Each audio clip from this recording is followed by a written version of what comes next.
Сейчас приоритетом считается это первая категория граждан, которых уже имеют боевой опыт.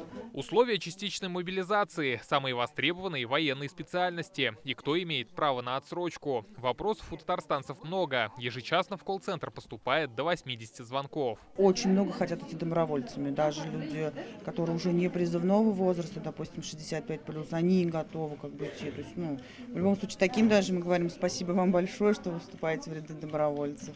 Хотя мы понимаем, что их уже не возьмут.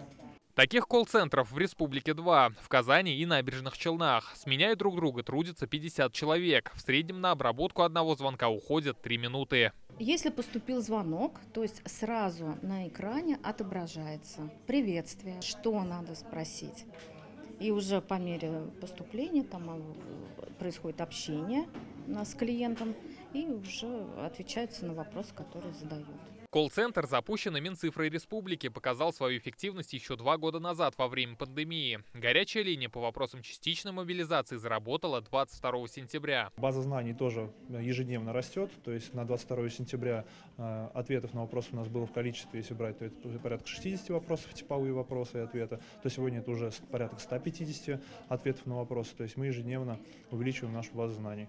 Вопросы, на которых пока нет ответа, менеджеры направляют в федеральный центр. Так и пополняется база знаний. Сотрудники колл-центра готовы прийти на помощь татарстанцам круглосуточно. По телефону 122. Все звонки бесплатные.